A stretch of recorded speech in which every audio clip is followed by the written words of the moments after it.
Les amis, salut à tous, c'est Nassim, j'espère que ça va. Vous l'avez vu dans le titre, aujourd'hui on va parler des travailleurs de nuit, mais aussi des personnes qui ont des horaires décalés, des implications que ça peut avoir sur l'humeur, sur la santé en général, sur les performances. Et puis si c'est quelque chose qui vous concerne, je vous donnerai quelques petits conseils en fin de vidéo pour que même en travaillant de nuit ou avec des horaires décalés, vous puissiez tirer le meilleur parti de vos séances d'entraînement et puis plus généralement de pouvoir atteindre vos objectifs physiques. Que ce soit du coup prendre du muscle ou perdre du gras. Ou même vous sentir mieux plus généralement parce qu'il n'y a pas que le muscle dans la vie. Ok, déjà, laissez-moi vous donner un premier chiffre. 60%. Vous savez à quoi ça équivaut? Ça équivaut au nombre de personnes qui regardent mes vidéos mais qui ne sont pas abonnés à la chaîne. Ouais, je sais, vous l'avez pas vu venir. Il était quand même bien amené ce chiffre. Mais tout ça pour dire que c'est beaucoup trop. Donc si vous regardez cette vidéo et que vous n'êtes pas abonné à la chaîne, c'est pas compliqué. Il suffit juste de cliquer sur un petit bouton. Ça soutient à mort la chaîne. Moi, ça me fait plaisir et ça m'encourage à continuer à vous partager du contenu de qualité. Donc on s'abonne et on active les notifications. Bon, plus sérieusement, il semblerait que la proportion des personnes qui travaillent en horaire décalé, en Europe en tout cas, s'approcherait des 20%. Ça fait un travailleur sur 5. C'est un chiffre qui me paraît un peu élevé, mais il ne faut pas oublier que dans les horaires décalés, ça englobe absolument tout. Donc c'est-à-dire que si vous terminez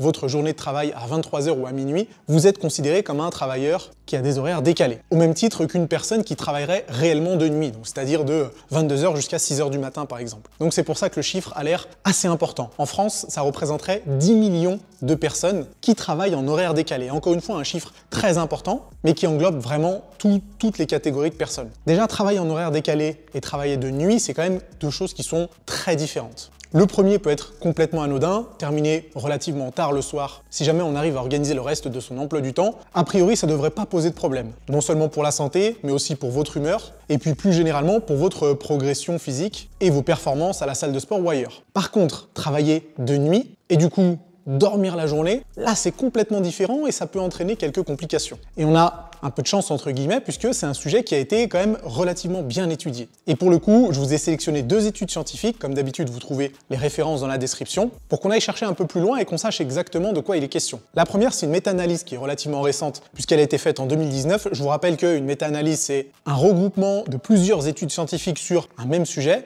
qui permet du coup de dresser des conclusions plus précises grâce à des données plus importantes. Donc en général, quand on a une méta-analyse qui regroupe un certain nombre d'études scientifiques, c'est une très bonne chose parce qu'on sait que les résultats vont être un peu plus révélateurs. Et pour le coup, c'est le cas puisque cette méta-analyse regroupe 7 études scientifiques et un total de 28 000 participants, donc c'est pas rien. Donc le titre de cette méta-analyse s'affiche à l'écran et si vous êtes curieux, vous la retrouverez dans la description. Et je vous lis juste la conclusion, je me permets de traduire. Les travailleurs aux horaires décalés, particulièrement les femmes, ont un risque accru de mauvaise santé mentale et de développement de symptômes liés à la dépression. C'est pas une très bonne nouvelle, même si c'est quelque chose qui semble un peu logique, enfin pour moi en tout cas, peut-être que vous travaillez de nuit et que vous ne vous êtes jamais posé la question des potentiels méfaits sur la santé, mais clairement, travailler la nuit et dormir le jour, ça a des effets non négligeables. Non seulement sur votre humeur, mais sur votre santé mentale en général. Et travailler de nuit trop longtemps, effectivement, ça peut lier à la dépression. J'ai une deuxième étude qui est aussi très intéressante. Alors je sais que c'est pas des très bonnes nouvelles.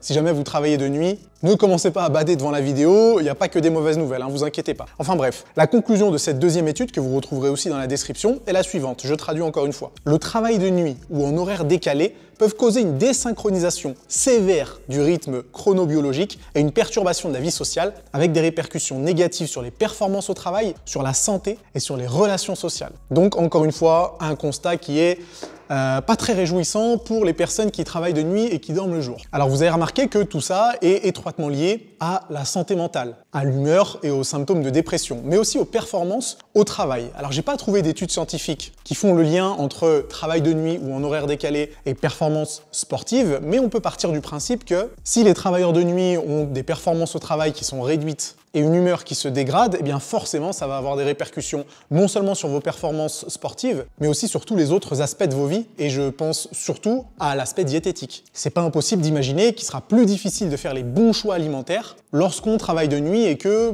toutes les conditions ne sont pas réunies pour qu'on ait envie justement de s'alimenter avec ce qu'on devrait consommer. Donc clairement, travailler de nuit pendant trop longtemps, c'est pas la meilleure chose à faire. Et moi-même, pendant une période, d'ailleurs, j'ai travaillé de nuit. Quand j'étais étudiant, je travaillais en boîte de nuit, j'étais serveur en boîte de nuit pendant un peu plus d'1 an. Alors certes, je travaillais pas 5 jours sur 7 la nuit, mais je travaillais le jeudi soir, le vendredi soir et le samedi soir de 22h à 6h du matin. Et heureusement que c'était une période où j'étais assez jeune, c'était en 2012, donc il y a 9 ans. Donc ça me permettait de supporter un petit peu plus la situation. Mais pour des personnes un peu plus âgées, qui ont plus de responsabilités et probablement une capacité de récupération qui est un peu moins bonne forcément, épuisant. Alors travailler de nuit, ça peut clairement avoir des effets beaucoup plus dérangeants. Alors je parle beaucoup du travail de nuit, mais le travail en horaire décalé peut également être assez dérangeant. Et je pense particulièrement aux personnes qui travaillent en 2-8 ou en 3-8. C'est-à-dire qu'ils vont avoir des horaires classiques sur la semaine A, des horaires un peu plus embêtants entre guillemets sur la semaine B et travailler carrément de nuit sur la semaine C. Ça, c'est peut-être la pire des situations entre guillemets puisque vous n'avez jamais la capacité de vous adapter à un certain type d'horaire. Et donc je pense que sur le long terme, ça peut provoquer certains problèmes au niveau de la vie sociale et au niveau de l'humeur. Donc attention, je suis pas en train de juger quoi que ce soit, je suis pas en train de vous dire de changer de métier, mais c'est aussi bien de savoir ce que votre activité peut provoquer sur votre santé sur le long terme. Et je parle de santé, mais ça inclut bien sûr l'accomplissement de vos objectifs physiques. Si vous n'êtes pas en bonne santé, entre guillemets, comment voulez-vous prendre du muscle et perdre du gras? Forcément, les conditions ne seront pas idéales.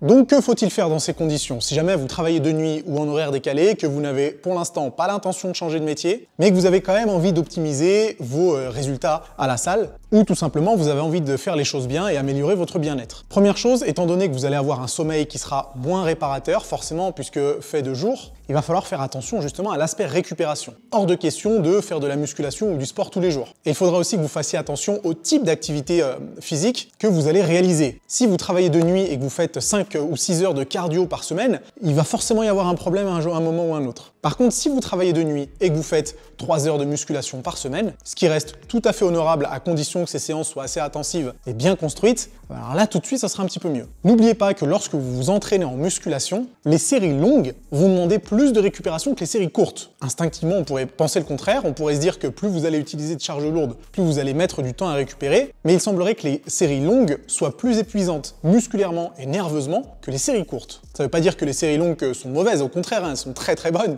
mais uniquement si jamais vous avez les bonnes conditions pour bien récupérer. Donc si jamais je devais conseiller quelqu'un qui travaille de nuit et qui veut optimiser sa récupération avec de bonnes séances de musculation, je le ferais travailler avec des fourchettes de répétition courtes à modérées, c'est-à-dire entre 5 et 10 reps. Même principe, je lui conseillerais d'adapter son volume d'entraînement pour que ces séances durent entre 45 et 60 minutes, le tout en veillant à prendre des temps de récupération entre chaque série qui ne soient pas trop courts, c'est-à-dire pas en dessous d'1 minute, mais plutôt entre 1 et 2 minutes. La deuxième chose, c'est de s'occuper de son plan diététique. Et du coup, pour optimiser la récupération, on va chercher à réduire les inflammations. Pour ça, on consomme les aliments les moins transformés possibles. Plus les aliments sont transformés, plus le risque d'inflammation est important. Plus il y a d'inflammation, moins bonne est la récupération. C'est quelque chose qui n'aura pas d'incidence sur un repas, mais sur tous vos repas, tous les jours, pendant plusieurs semaines, plusieurs mois ou plusieurs années, c'est là que ça peut faire la différence. Et le problème quand on travaille de nuit, c'est assez difficile de rester à l'écart des mauvais aliments entre guillemets. C'est tellement facile quand on bosse de nuit de s'en remettre à la malbouffe. Je sais ce que c'est parce que je suis passé par là. Et si jamais vous travaillez de nuit, n'hésitez pas à le dire aussi dans les commentaires et à nous dire si jamais vous arrivez à rester à l'écart de la malbouffe. Mais ça peut être très simple de taper dans un paquet de gâteaux, de taper dans un paquet de chips, de boire des boissons énergisantes ou des sodas sans sucre toute la nuit pour rester éveillé. Donc clairement, il va falloir être très vigilant à ce paramètre-là. L'autre chose, point de vue diététique, c'est de ne pas trop s'embêter avec le format petit déjeuner, déjeuner, dîner. Forcément, avec les horaires décalés, vaut mieux raisonner en termes de total calorique, et même pas sur une journée, mais plutôt sur 24 ou 48 heures. Prenez le référentiel qui vous arrange le plus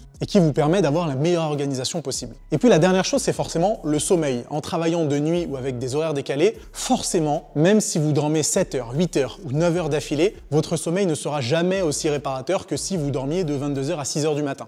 Si vous dormez la journée, forcément, il y a plus de lumière, il y a plus de bruit, votre rythme circadien est totalement chamboulé. C'est un peu ce qu'on nous disait dans la conclusion de la deuxième étude scientifique que je vous ai présentée, qu'il y avait une perturbation sévère du rythme chronobiologique. Donc pour ça, il va falloir compenser en ayant probablement un peu plus de sommeil que la normale et en faisant en sorte de dormir ou de vous reposer dans les meilleures conditions possibles. C'est-à-dire dans l'obscurité totale et dans le silence total. S'il faut que vous mettiez un masque et des boules caisses pour ça, alors faites-le parce que ça peut vraiment améliorer votre capacité de récupération. Pour conclure, je pense que c'est intéressant de se poser la question suivante. Est-ce qu'on est réellement fait pour travailler la nuit? Perso, c'est quelque chose qui m'intéresse beaucoup parce que d'une, j'ai travaillé de nuit, mais mon père, qui travaille encore, travaille la nuit depuis maintenant 10 ans. Et j'ai bien vu que sur lui, et je suis le premier à lui dire, heureusement qu'il approche de la retraite, que c'est clairement pas des bonnes conditions de travail pour être en bonne santé. Malheureusement, je sais que certaines personnes, et mon père en fait partie d'ailleurs, n'ont pas vraiment le choix et des fois sont obligés d'accepter des boulots qui nécessitent de travailler de 22 heures à 6 heures du matin par exemple. En tout cas, il faut bien réaliser qu'il ne faut pas prendre ça à la légère et que sur plusieurs années ou plusieurs dizaines d'années, ça peut réellement vous retirer des années d'espérance de vie. Et puis par extension, vous empêcher d'atteindre vos objectifs physiques vous empêcher de prendre du muscle et de perdre du gras. Ok les amis, c'était pas une vidéo très drôle, hein, surtout si vous travaillez de nuit ou en horaire décalé.